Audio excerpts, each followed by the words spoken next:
Hello दोस्तों, तो कैसे हैं आप। उम्मीद है आप सब बहुत अच्छे होंगे और आप लोगों की पढ़ाई बहुत अच्छे से चल रही होगी।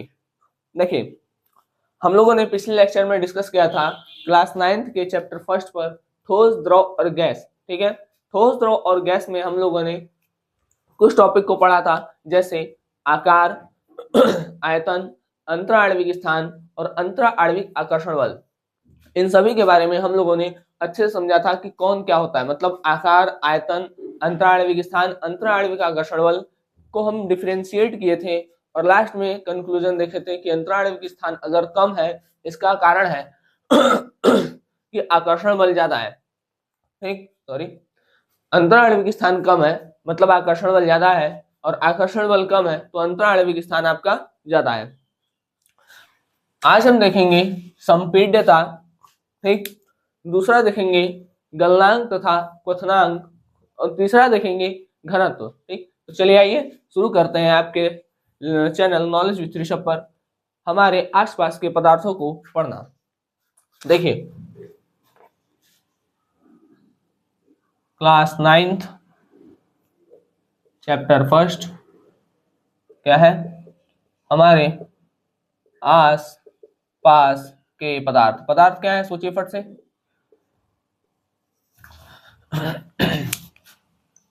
सोचिए। चलिए, हम लोग कुछ देख चुके थे, मतलब कुछ मतलब आकार, आयतन, अंतराणविक स्थान और अंतराणविक आकर्षण बल देख चुके थे। ठीक, आज हम देखेंगे संपीड्यता। ठोस, द्रव, ठोस हो गया, द्रव हो गया, सॉलिड हो गया, लिक्विड हो गया और गैस हो गया। ठीक,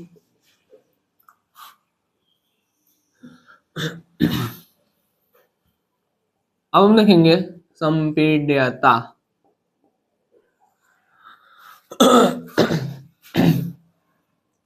ठीक, संपीड्यता का मतलब क्या होता है, जैसे देखिए,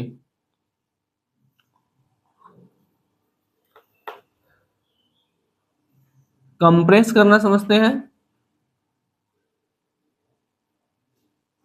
मान लीजिए मॉलिक्यूल है ऐसे, ठीक है, बिखरे पड़े हैं, तो हम क्या करेंगे, इसको ना ठीक, पिस्टन लेंगे और ऐसे दबाएंगे। जब हम इसको ऐसे दबाएंगे तो ये मॉलिक्यूल एकदम पास पास आएंगे, एकदम पास पास आएंगे। ठीक, अगर मॉलिक्यूल बहुत ज्यादा दूर दूर है तो दबाने पे क्या होगा, मॉलिक्यूल पास पास आएंगे।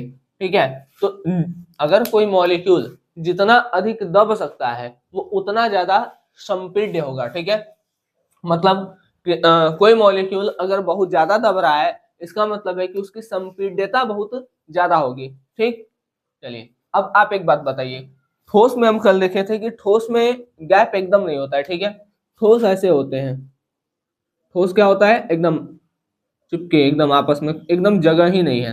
तो इसके मॉलिक्यूल तो ऑलरेडी बहुत पास पास है, ठोस के मॉलिक्यूल ऑलरेडी बहुत पास पास है। अब अगर ठोस के मॉलिक्यूल ऑलरेडी बहुत पास पास है तो वो दबेंगे, नहीं दबेंगे। ठीक, तो मतलब ठोसों में संपीड्यता नहीं होती है। ध्यान रखिएगा, ठोस में संपीड्यता नहीं होती है। दूसरा बात करते हैं द्रव। द्रव के मॉलिक्यूल जो होंगे वो थोड़े पास पास होते हैं, ठीक है, लेकिन ये भी दबते ज्यादा नहीं है। तो इनकी संपीड्यता क्या होती है, द्रव की भी संपीड्यता बहुत कम होती है। भाई दबा ही नहीं पाएंगे, संपीड्यता क्या होती है, बहुत कम। ठीक है, जब दबा ही नहीं पाएंगे तो किस बात का संपीड्यता। ठीक है, संपीड्यता मतलब कि हम मॉलिक्यूल को दबाए और वो मॉलिक्यूल पास पास आ जाए। ये तो ठोस के तो पहले से बहुत पास पास है, ये दबेगा ही नहीं। द्रव अगर दबेगा भी तो बहुत कम, ठीक है, या ना के बराबर भी बोल सकते हैं। अब आते हैं, बात करते हैं गैस पर। देखिए, गैस के मॉलिक्यूल बहुत दूर दूर होते हैं। ठीक, तो गैस के मॉलिक्यूल अगर बहुत दूर दूर है, ठीक है, तो वो क्या हो सकता है, इसके मॉलिक्यूल बहुत दूर दूर है। ठीक है, गैस के मॉलिक्यूल बहुत दूर दूर होने के कारण क्या होते हैं, दब अधिक जाते हैं। जैसे इसको हम दबाएंगे तो ये बहुत ज्यादा पास पास आ जाएंगे। ठीक है, ऐसे दबाएंगे तो बहुत ज्यादा क्या हो जाएंगे, पास पास आ जाएंगे। तो हम कह सकते हैं गैस मॉलिक्यूल की जो संपीड़ितता होती है ये सबसे अधिक होती है, सबसे अधिक होती है। ठीक है, तो संपीड़ितता किसका सबसे अधिक होता है, तो गैस का। सबसे कम किसका होता है, भाई होता ही नहीं है, ठोस का। ठीक है, चलिए, तो एक हम देखें संपीड़ितता, दूसरा देखते हैं, इसको हम इरेज करते हैं। दूसरा पढ़ते हैं गलनांक तथा क्वथनांक।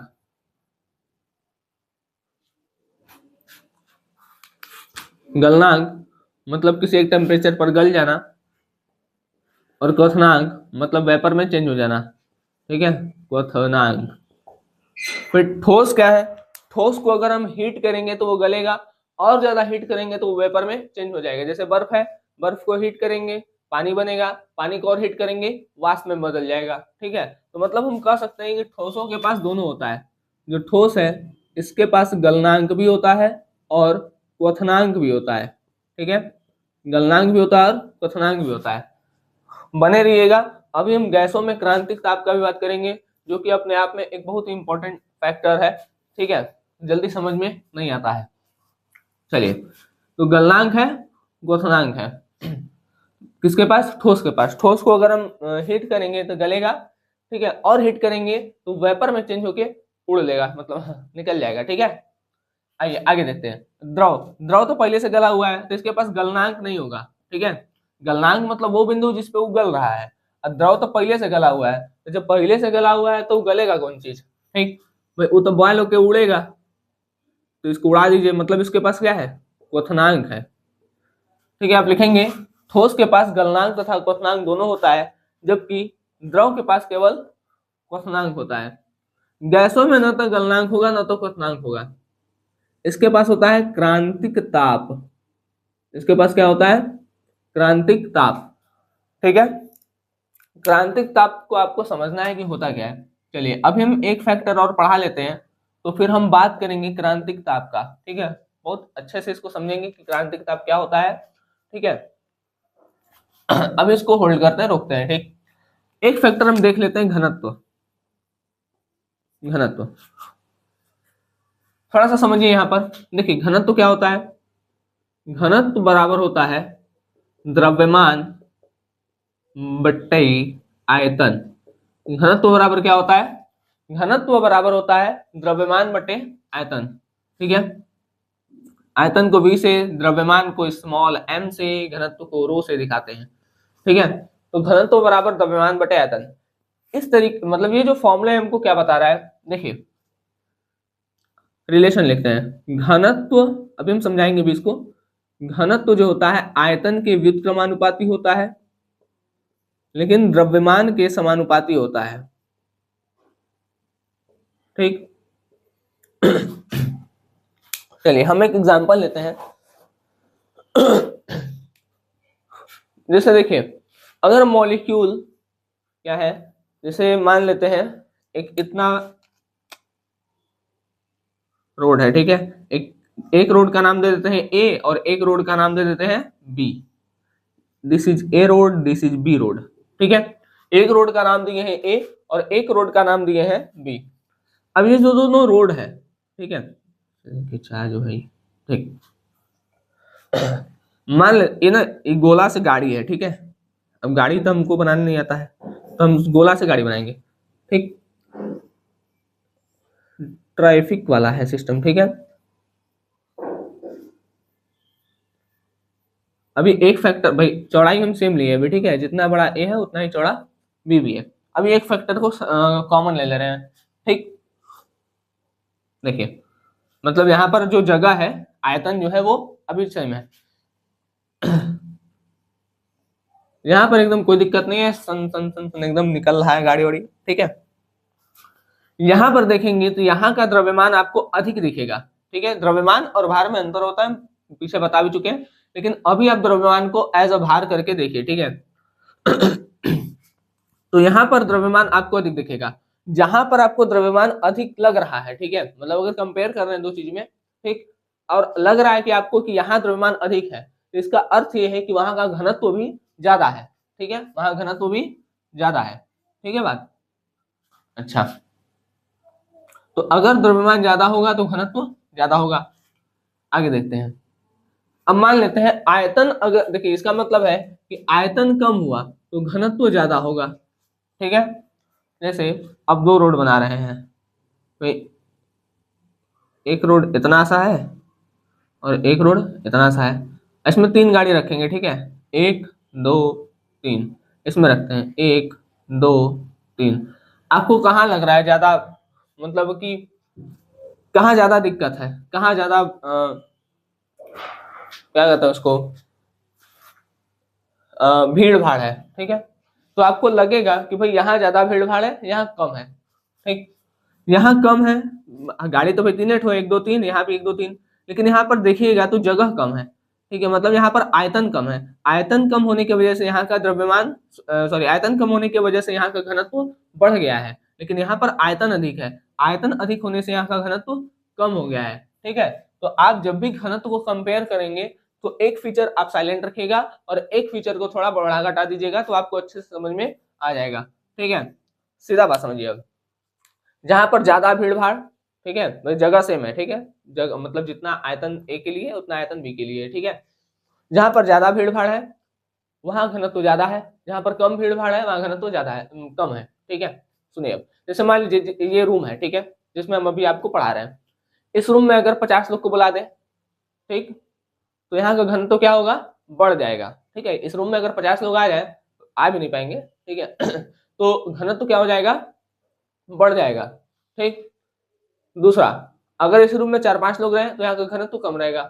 दूसरा, अब मान लीजिए एक हमारा रूम है और एक हॉल है बहुत बड़ा, हमारे रूम में 50 लोग को रखिए, किसी बहुत बड़े हॉल में 50 लोग को रखिए, तो हमारे रूम का घनत्व कम रहेगा, सॉरी ज्यादा रहेगा, ठीक है। लेकिन जो बहुत बड़ा हॉल है वहां घनत्व क्या होगा, कम होगा, क्योंकि वहां पर आयतन अधिक है, आयतन क्या है, अधिक है, आयतन वहां का अधिक है, इसलिए घनत्व क्या हो जाएगा, कम हो जाएगा। हमारे यहाँ आयतन कम है उसके कंपेयर में, ठीक है, जो हॉल है उसके कंपेयर में हमारे हमारा ये जो है रूम है उसका आयतन कम है, अगर यहाँ का आयतन कम है तो घनत्व बढ़ जाएगा, ठीक है।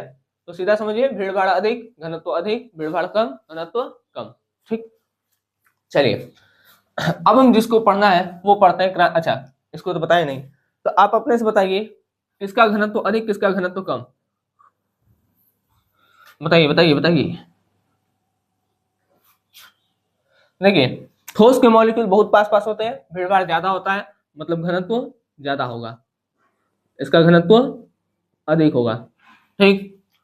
गैस, इसके मॉलिक्यूल बहुत दूर दूर रहते हैं, ठीक है, तो इसका घनत्व क्या होगा, बहुत कम होगा, घनत्व बहुत कम होगा, ठीक है। द्रव में फिर वही बात, द्रव का जो घनत्व होगा वो गैस से अधिक, द्रव का घनत्व जो होगा वो गैस से अधिक होगा, लेकिन ठोस से कम होगा, ठीक।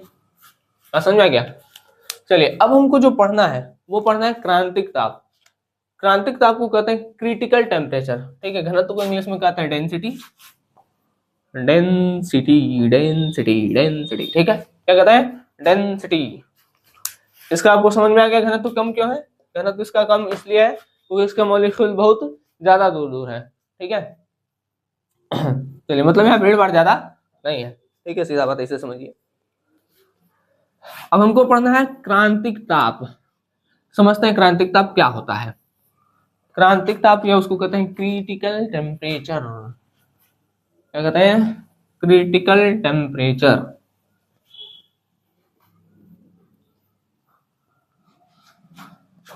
चलिए आइए, क्रांतिक ताप, क्रिटिकल टेम्परेचर, टेम्परेचर। देखिए, क्रिटिकल टेम्परेचर समझने से पहले थोड़ा सा हम एक बात समझते हैं। जैसे ये एक पात्र है और वो पात्र कैसा है, बंद है, ध्यान दीजिएगा, पात्र कैसा लेना है, बंद, ठीक है। इसमें वाटर के मॉलिक्यूल हैं, छोटे छोटे छोटे छोटे वाटर के मॉलिक्यूल हैं, ठीक है।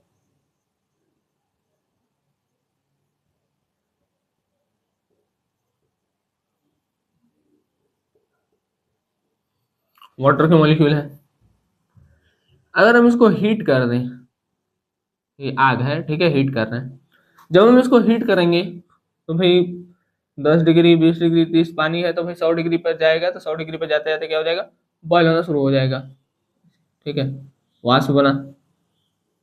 अब तो वाष्प बना, ठीक है, तो अब हम इस पर प्रेशर लगाना शुरू किए, तो जब हम प्रेशर लगा रहे हैं तो ये जो वाष्प है, देखिए दाब लगाने पर वाष्प द्रव में कन्वर्ट हो जाता है। ठीक है, तो भाई जैसे जैसे प्रेशर बढ़ाएंगे, प्रेशर जैसे जैसे बढ़ाएंगे, वैसे वैसे ये वाष्प द्रव में बदलता जाएगा, बदलता जाएगा, बदलता जाएगा।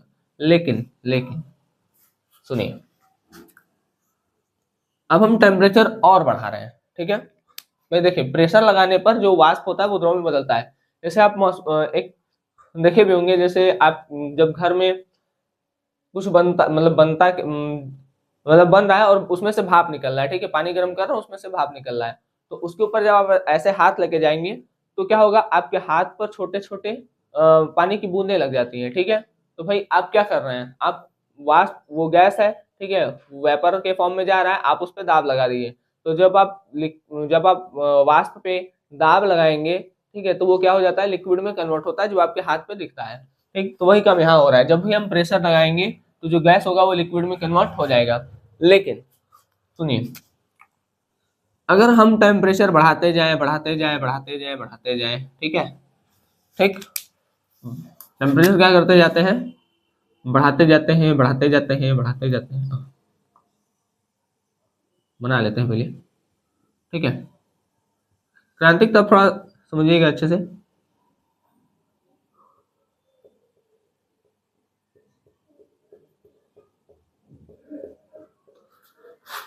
100 डिग्री हुआ, और बढ़ा रहे हैं 120, 200, 300, ठीक है, ऐसे करके बढ़ा रहे हैं बहुत तेजी से।